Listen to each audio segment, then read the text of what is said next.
Okay, so thank you for joining us today. Emily and I are going to be doing an educational talk called Talking Toxins 101. And what we're going to cover today is what are environmental toxins, how they impact our health, and then we're going to get into some safer swaps that you can start implementing today. Emily, would you like to introduce yourself? Sure. My name is Emily Velasco. I have been a brand advocate with Beautycounter for 7.5 years. I was introduced to the company by an old friend of mine, and what attracted me to them and their mission of safer ingredients was sunscreen. My older son is allergic to chemical-based sunscreen, and I was always looking for a better mineral-based. So that was what originally attracted me to the company, but I was really impressed. Actually, I learned a lot about their commitment to safer ingredients. And when I had looked at their never lists and compared the ingredients that we should not be exposed to the products in my bathroom, all my products in my bathroom had those ingredients in them. So it really prompted me to start over, get rid of those, and start clean and use better, safer products for me and my family.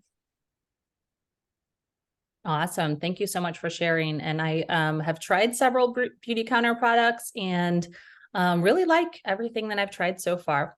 Good. Note. And I'm Juliette Tabara, by the way. For those of you that don't know me, I am an autoimmune and anti-inflammatory lifestyle coach. And the reason that I got into this, I've got a private practice now helping women. I specialize in helping women specifically with autoimmune conditions because I have my own autoimmune conditions that I'm healing. And so I help through personalized nutrition, lifestyle medicine coaching, and part of what we do in my coaching is we address toxins and the body's natural ability to detox. And for me, a big part of my healing journey was really kind of cleaning up my environment, if you will, focusing on filtered water and organic, non-GMO, whole foods, really just reducing my exposure to any unnecessary chemicals that I had become sensitive to that was causing skin rashes and really just hindering my healing, if not further aggravating some of my symptoms. So we're excited to kind of dive into this topic a little bit today. This is meant to be more of an overview, providing some initial information on toxins. And we'd love to invite anybody that would like to connect with us further for some more in-depth information. And we'll provide our contact info at the end. So let's go ahead and get started. So what exactly are toxins? So when you hear toxins, you want to think of substances that are created by plants and animals that could potentially be poisonous or toxic to humans when you're exposed to them long term and over and over again, which so many of us are on a day-to-day basis. So there's so many chemicals found in our homes, our bodies, and our environment. And we're going to go into some of the common ones that we are probably regularly exposed to in a couple of slides. And some of these are naturally occurring and some are human-made synthetic chemicals, but both can be troublesome in excess. So certain toxins can cause problems in humans. So think like heavy metals and different chemicals that we find in our environment. We're going to go into some of these, but artificially made toxic substances are the most harmful when we absorb them into the skin or consume them or we inhale them in our air. So one of the things that I do with Beautycounter is I help women change over to safer personal care products, and I educate them along the way. it's really important that we take a minute to think about how many products we use on our bodies, because our skin is our largest organ, and anything we put on it will absorb into our system. So you've probably have heard this before, but on average, women use 12 personal care products a day, and that exposes them to, on average, 168 chemical ingredients. When companies formulate their products, most of them are not looking at using ingredients for safety. They're using ingredients that are going to cause effectiveness of their product and cost effectiveness for them as a company. Beauty Counter was the first company that started the mission of clean, and now there are a lot of other brands out there that are clean and safe products. But again, I think it's very important that we take a minute to really sit down and think about everything you're putting on your body, when it comes, starting from like your shampoo and conditioner, because your scalp is one of your most absorbent parts of your body, all the way down to the body lotion you use at night, if you use one. So take a minute and just kind of think about how many products you're using, how many products you're putting on your kids, if you have kids, and think about that, what's in those that could be going into your body. Yeah, that's so helpful. My list used to be super, super long, and I feel like I've kind of minimized, and I'm so much more selective now. So Mine is still pretty long, but they're all clean products, so it's okay. good, good. Yeah.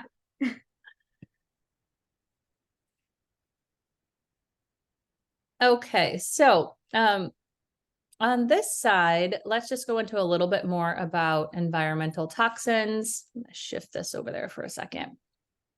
So they're chemical compounds or chemical elements present in the air, water, food, soil, dust, and also in many consumer products.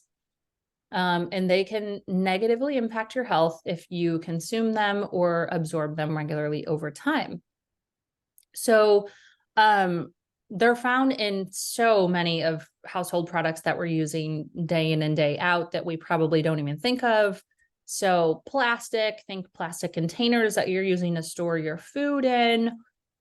Cleaning products are, all just loaded with ingredients that most of us have no idea what they are doing to our health.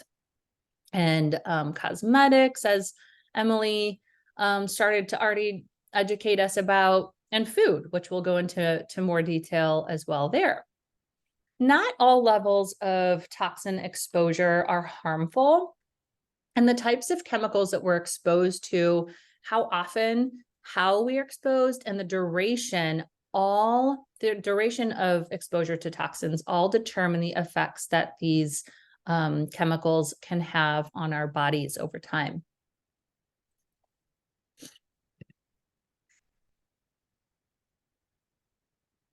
So on this slide, let's take a look at how environmental toxins impact our health, just kind of a big picture overview. They can disrupt hormones, cause cancer, hypersensitivity. I know that I experienced this. At one point, I thought I was swapping to safer skincare, like safer cleaning products around my home. And this was years ago before I really, was educated on toxins. So I experienced a lot of the greenwashing and thought I was using cleaner products, but really I was not, apparently. So I developed a lot of sensitivity to them, especially the strong fragrances, and just some of the ingredients caused a lot of skin, eczema and rashes, that type of thing. But they can also lead to chronic illness when we have repeated long-term exposure. So endocrine or hormone disrupting chemicals, these can impair our fertility. They're linked to diabetes, obesity, and heart disease. And something important to note here is even if we're beyond childbearing age, it's really important to still consider hormone balance, because this can significantly impact our weight, our testosterone, and our estrogen levels. So if we're constantly exposed to these toxins that are known endocrine disruptors, this can really be a problem for us, even if we are no longer worried about fertility. Um, so environmental toxins are also, as I mentioned, they're linked to skin irritations, headaches. I know for me, if I go into a place where someone has just cleaned their house or they did a laundry and they have they use dryer sheets, those like downy, really strong, like scented dryer sheets, or maybe they just bleach their bathroom or whatever it may be. It's like, woof, very I get strong the for same me. thing, especially when I'm at the mall. Oh yes, when you Yeah. go by the what is it, Bath and Body Works Or a or lot of these stores just they spray something out in the air to make their store smell good. And like you just once you've been yes. away from it for so long, you really notice it a lot more.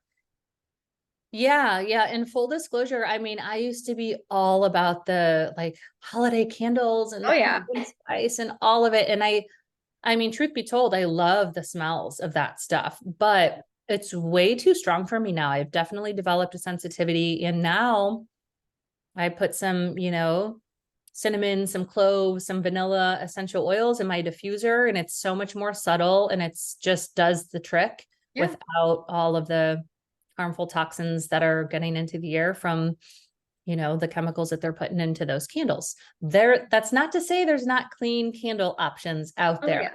but most of them you have to be careful of. Right. And then these toxins can lead to allergies as well. So there's definitely the sensitivities that I'm discussing with when you like walk into, or if you like if I walk down the cleaning aisle at Target, even, it's like, oof, it's like I got to get out of this aisle. The smells are it's like my eyes are watering. And but allergies are, that's a whole nother level. Can cause respiratory issues for people, and some pretty serious skin issues. So just something to be aware of and look out for. And also, repeated exposure can cause increased risk of developing many health problems. It's certainly linked to autoimmunity, which is my specialty, but other chronic conditions as well. Before I dive in on carcinogens and hormone disruptors, I wanted just to touch a little bit on the greenwashing that you mentioned, because I think Hmm. it's something that a lot of people still don't know what it is. And we all fall victim to it. It happened to me not too long ago. I had a cleanser for my kids' bathroom, and my kids are older, so they are responsible for cleaning their bathroom. Hmm. And I started noticing that every time they used this cleaner, I would get a really bad headache. And I'm not going to name the brand, but it had said on the label plant-based, toxin-free, whatever. But it was really bothering me that I was getting a headache. And so when I looked at the actual ingredients, it was not all plant-based. It was not all toxin-free. There were some plant-based ingredients, but that's a strong example of greenwashing, is when you see on the face of a label when something says organic or natural or plant-based or whatever it is, you have to look at the ingredients, because Yeah. they are not, there's those things aren't regulated. There's nothing telling a company you can't put this on the label because you have this in it. There's no one checking it. So you really have to educate yourself, and you have to be your own advocate and know what items you're bringing into your home and what's inside them. So we were able to switch to a better brand that I was able to verify was all clean. And I'm not huge on plant-based. Like, it doesn't matter to me if it's plant-based or not, but it's just something that you have to do your best to educate yourself and have the resources available so that you can make sure the stuff you're bringing in your home is not going to cause harm to you and your family. So one of the things that I think people hear a lot are carcinogens and hormone disruptors. And I wanted to make sure we took a minute to explain what those are, because I didn't know what they were over 7 years ago. Carcinogen is a substance or organism that can cause cancer. One of the reasons why I made the switch to clean and started working with beauty counters, I lost my dad to cancer almost 13 years ago. I think it is fair to say that almost every person can name at least one person who has been affected by cancer directly. I know 3 people right now who are men who are going through cancer treatments, and 2 women who are going through breast cancer treatments. Actually, 3 recently, just found out another one. So it's something that unfortunately is becoming more and more present in our lives, and we have to think about why this is happening. And we need to really educate ourselves to take the steps to prevent it from happening to us and our families. Hormone disruptors are also known as endocrine disruptors. If you think a minute, do you have any friends or do you know anyone who might have had fertility issues? Maybe it's an unexplained fertility issue. Maybe they were able to find the reason. But one thing that a lot of people do deal with is fertility issues, and that can be caused by endocrine disruptors that are in our products or in our environment.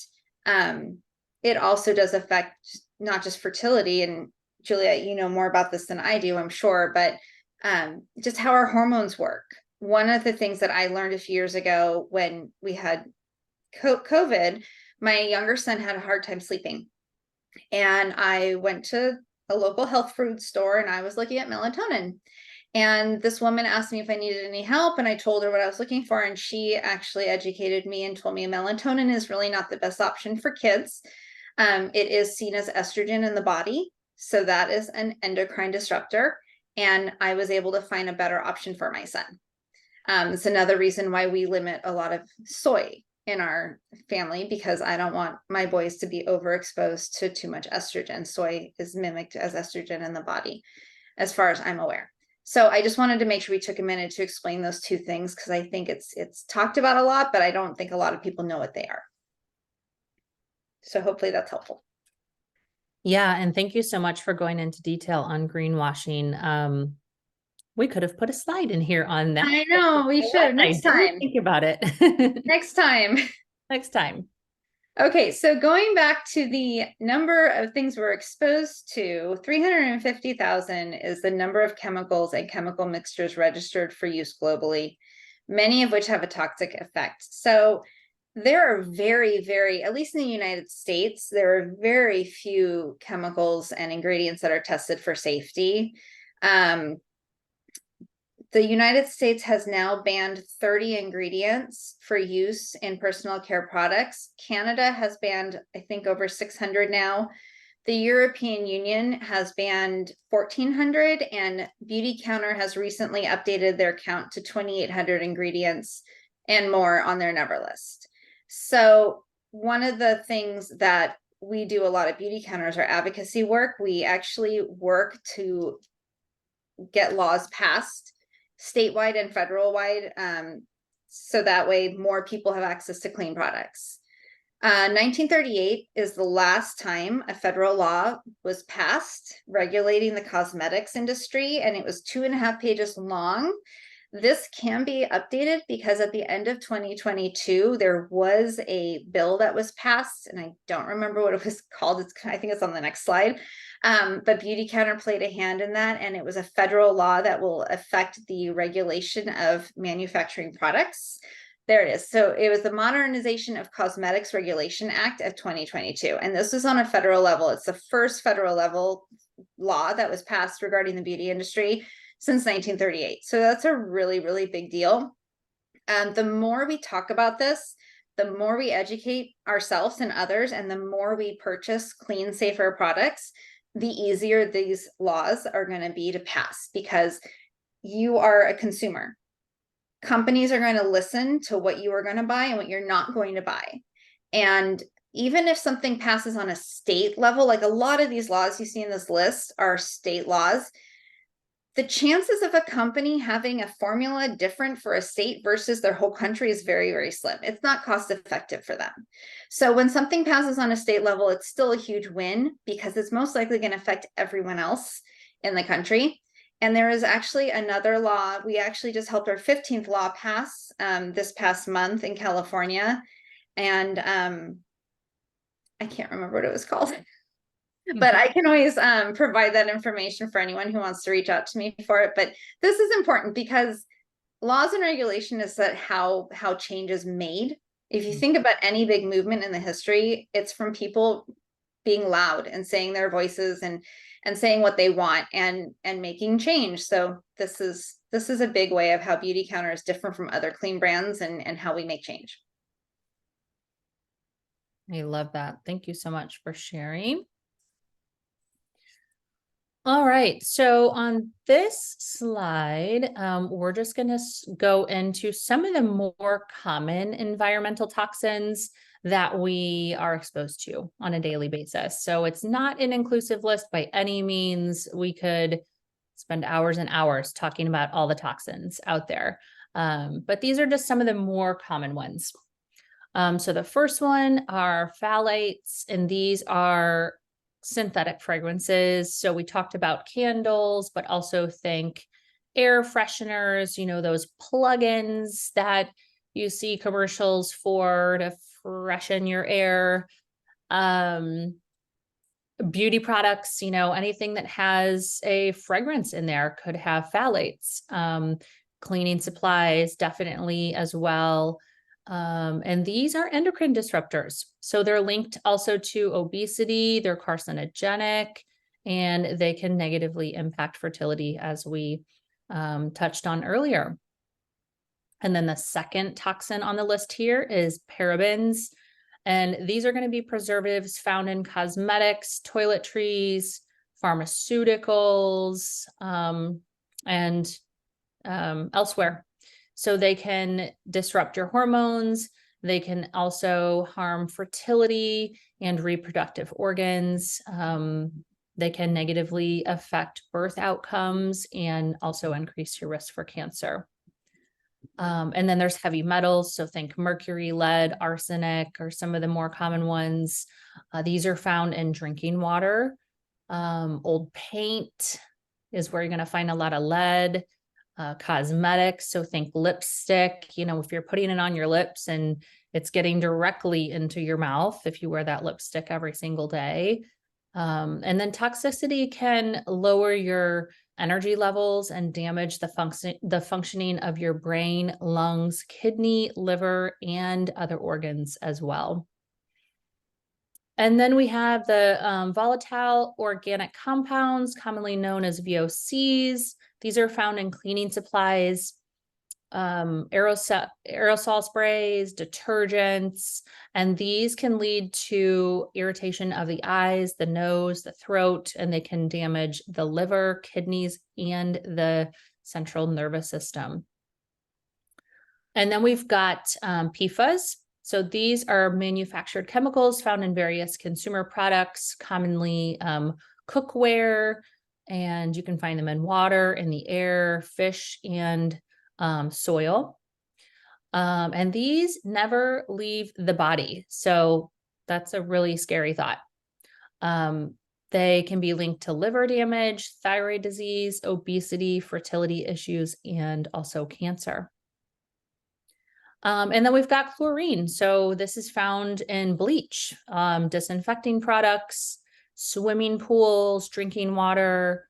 Low level exposure to chlorine can lead to irritation of the eyes, the throat, the nose, and it can also cause respiratory damage as well. And Emily, did you want to cover the remaining? Yeah, I will go over those. Hydroquinone is an ingredient that's found in a lot of skin lightening creams. This is actually something that I encounter a lot when people come to me and they want to address certain dark spots or sunspots or brighten their skin in general, and they'll show me something that their doctor gave them and it will say right on the label, hydroquinone cream. And so I explained to them that's not the safest option, and I offer them an alternative, but this is something, if you're using a product that's for skin lightening, to look for. Sodium lauryl sulfate and sodium lauryl sulfite are surfactants that can cause skin irritation triggered by allergies. They are used in products such as shampoo, body wash, and bubble bath to make them sudsy. A lot of us, we're kind of trained inherently that if something foams, it means it's cleaning, but just because a product doesn't foam doesn't mean it's not necessarily cleaning. But that is something that you can look for in your labels. And then PEGs are polyethylene glycol. They're mostly used in cosmetics as thickeners and softeners and solvents and to carry moistures. PEGs are known carcinogens, and they're commonly found in creams, sunscreens, and shampoos. So you can check your labels on those products for those. And retinol palmite. Retinol is a very, very popular ingredient. A lot of people will use it to combat signs of aging. It is prescribed by doctors. It is not the safest option for you. There are safer options out there. It's most commonly found in lotions, cosmetics, or by itself. It is most commonly known to cause sensitivity to sun exposure and just skin sensitivity in general. Okay. I'm sorry if you're hearing my gardener in the background. I did not I don't hear it at all. Okay. Now on this slide, we're going to go into some of the more common toxins that are found in food and beverages to be aware of.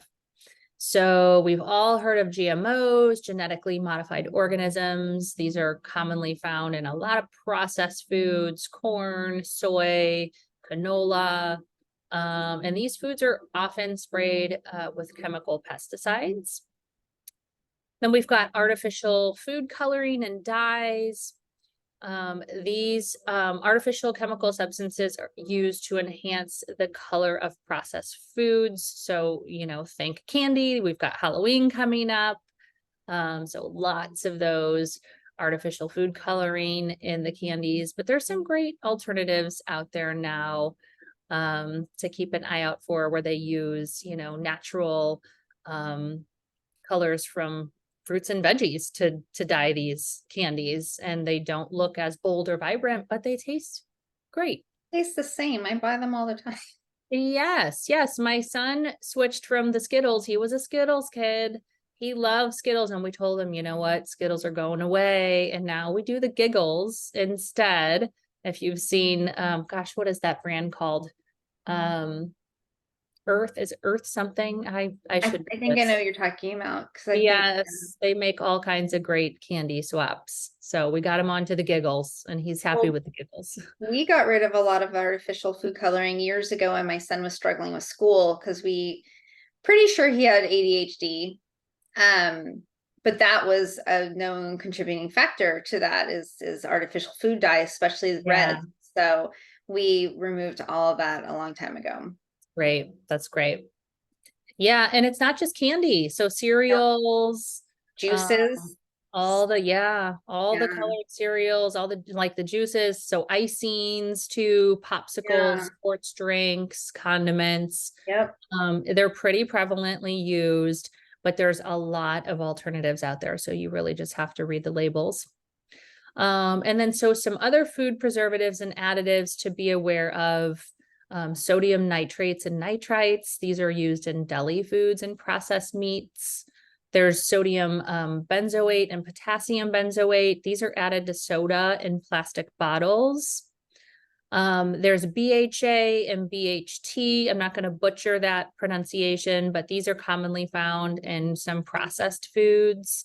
And then MSG, monosodium glutamate. This is a flavor enhancer that is used in a wide variety of foods that a lot of people are developing sensitivities to. So not just processed foods, but also found in some natural foods as well.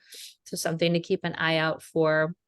And then there can be lots of toxins in our cookware. So think of non-stick cookware. I know most of us want our food to just to slide right off that skillet, right? But that comes at a price. PFAS, think of Teflon, nonstick cookware. These are chemicals commonly found in a lot of pots and pans. PFCs are also found in cookware and food packaging materials. Aluminum. So anything that, if you cook with aluminum foil, that can leach into your food. If you're using aluminum cookware or utensils, canned food, processed foods, these can all be contributors to aluminum exposure. And then there's BPA. So most of us are probably familiar with BPA. You can find it in a lot of plastics and canned goods. A lot of them now will have BPA-free options, but you also should be aware of very similar products that companies are using instead. BPS and BPF, very similar. So unfortunately, if you can avoid many canned and plastic and do, there's alternatives that you can buy these same foods and drinks in. To keep an eye out for that. But you can also find these ingredients in utensils, kids' toys, and elsewhere. So just, educate yourself, especially, if kids are putting their toys in their mouth. That's really something we want to, a lot of those plastic toys, it's just they're taking all of that in at such a young age when their systems are so sensitive. So making sure that, you're just, know what you're bringing in your home. And then we've got pesticides, herbicides, fungicides, and disinfectants. So these are sprayed on conventionally grown foods to repel or kill unwanted insects, animals, weeds, mold, mildew, and to prevent the spread of bacteria. But they do come at a price if we are exposed to them day in and day out through our food. So let's move forward. So there's a lot of things that you can do to eliminate the toxins in your environment, in your home. A big part of it is just developing awareness and educating yourselves. It can be very overwhelming when you start sitting down and looking at everything, and that's one of the things that I help people with. But there are some resources, and I think we have those for you as well. You can decrease your exposure. Start simple. You're never going to be 100% because there's so many things you can't control, but you can control what's in your home. So start with the stuff that goes on your body. Start with the cleaners that you use in your home, and then look at your food. Start, doing more whole foods versus processed foods, buying organic when you can. Along those lines, it's just keeping it simple and controlling it in your own personal environment will be helpful.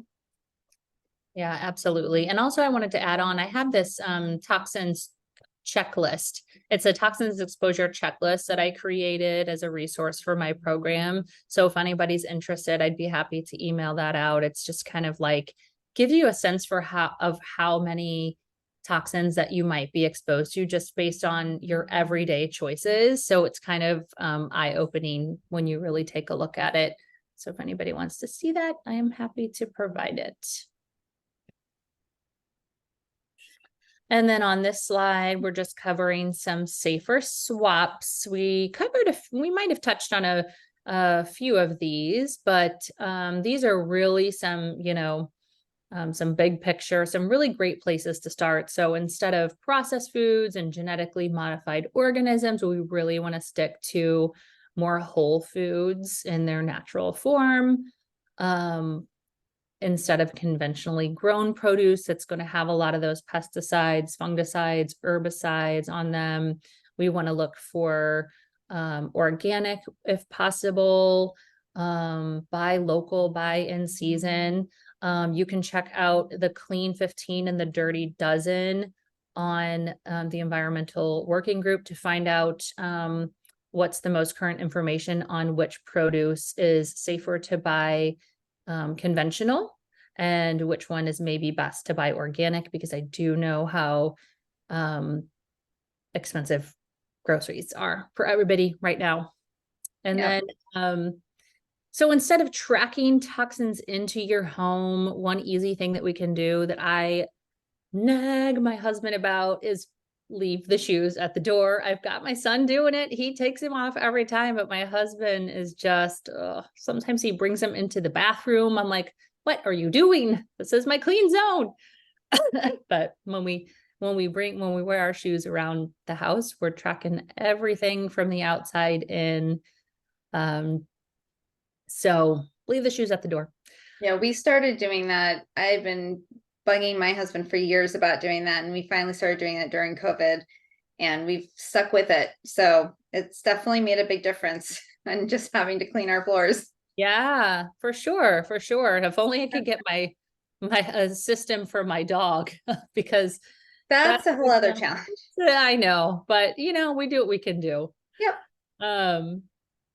You want to know something crazy? Fun fact. My older dog, she's since passed away, but we used to wipe her paws every time she came inside. We had these these dog wipes because she just had these big paws and she was just notorious for tracking things in. So I'd always wipe her paws. Aw. I know it was, well, she was my first baby, so Yeah. she was spoiled, but Mhm. I don't know if it did anything or not, but it made me feel better. There you go.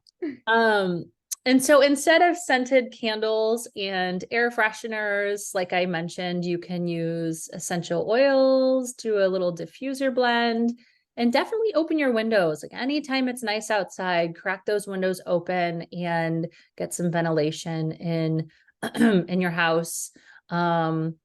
If you can afford it, get yourself invest in a nice air purifier as well.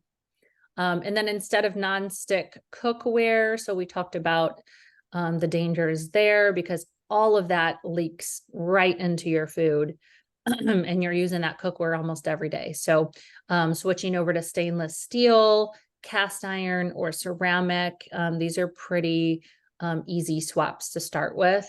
I think a cast iron skillet is a staple in any kitchen.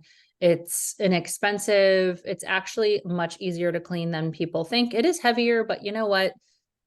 I Who love could my not cast iron. use, yeah, and who could not use a little bit more of that upper body strength to clean it? So, and then just, a good stainless steel is skillet is just a staple, and you don't have to spend hundreds and hundreds of dollars as long as it's stainless steel and as long as you're preheating it right and using a little bit of fat to keep foods from sticking. It's great. It's great. I mean, you may have to put a little bit of elbow grease into cleaning a stainless steel if something sticks a little bit, but it's totally worth it not to leach all of the non-stick chemicals into your food over time.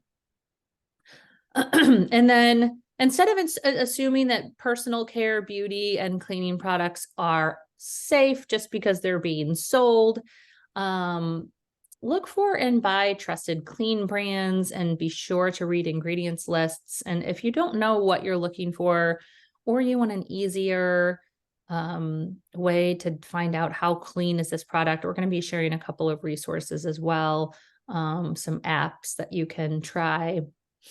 And then instead of letting toxins accumulate in your home, vacuuming regularly, sweeping, dusting regularly with like a wet rag is super helpful with removing a lot of those toxins. And then instead of plastic, we want to try switching over to stainless steel or glass for water bottles and also food storage containers as well. I swapped over all my plastic to glass years ago. I found so many glass containers from like TJ Maxx and Home Goods, like very affordable. And I never looked back. Plus the plastic ones get stained and then, they start to smell weird over time. Yeah. And definitely don't microwave the plastic. Oh, yes. Good point there. We don't microwave If plastic. you have plastic, don't put it in the microwave. Even if it says microwave safe, Safe. I Don't do still it. wouldn't do it. And I No. wouldn't put it in the dishwasher either because that high heat definitely impacts the integrity of the plastic. I actually just read something about not putting plastic cutting boards in the dishwasher, which I am guilty of having done. Oh, So sure. I'm not doing that anymore. Yeah, yeah. Well, you could switch to wood. I have one wood one, Yeah. but most of mine are a plastic. And yeah, it said that, I mean, the thought is you put it in the dishwasher and it'll clean it really well and sterilize it, but what it actually does is it actually breaks down the material more and can cause more things to be released in it. So Yep. Yeah, it best makes not to sense. do it to hand wash. Yeah. So here are some of the resources that we've mentioned throughout the course of this video. One that I am very partial to is Environmental Working Group. I use that a lot with my clients to look up products that they use to show them the safety ratings. I am not too familiar with numbers 3, 4, and 5 on this list, but I think whenever you're using one of these resources, that they all have some limitations to it, but they're just a guide. And you just need to really make sure you're taking your time to educate yourself, like I've said before, and make sure you're comfortable with the resource that you're using and that you trust it. I really like Environmental Working Group because it's an independent organization, and they're pretty non-biased. So that's one of the reasons why I gravitate towards them. But Juliet, if you want to touch on the other ones that I'm not familiar with, you're welcome to. Sure. I think my go-to after Environmental Working Group is the Think Dirty app. There's different things I like about these different apps, and I think they're all free last time I checked. So I think it just depends. Like if you're on the spot and you're looking at something and you just want to scan it, some of these apps will have a scan option where you can just scan the label right there. Other ones you type in the actual name of the product, and some of them will have some of the products in there, but as you all know, new products are always coming out. So these databases are never going to be complete because there are always going to be new products to add to them. So so there's not one that I like really go to. I kind of flip between a few of these. And I kind of like to see what they're doing in each of them too. So I know with the Think Dirty app, they'll give you like a clean rating. And so you can see like they'll give you a number, and it's pretty obvious like this is your rating of how clean or how dirty this product is. So yeah, I think you could kind of play around, and I think the top two I go to are probably the EWG and the Think Dirty. But it's good to have some options if you're interested in checking some of those out. So that's all we had for you today. We appreciate you listening in. Hope you learned something. Again, this is just a really broad overview of toxins, and there's so much more to be said and done. And if you're interested in more information or would like to chat with either Emily or I more on what we do and learn more about how we can help or just get to know us a little bit better, we've put our QR codes here that you can get direct access to schedule some time with us. Yeah, and if you are looking at your personal care products after this and you're, curious or concerned about a few things, again, that's another reason why you can reach out to one of us, and we can definitely help you with that. All right. Thanks, Emily. Thanks, everybody, for listening in. And yeah, we hope to connect with you and see you at maybe some future webinars. Hopefully. Thanks. All right. Thanks, everybody.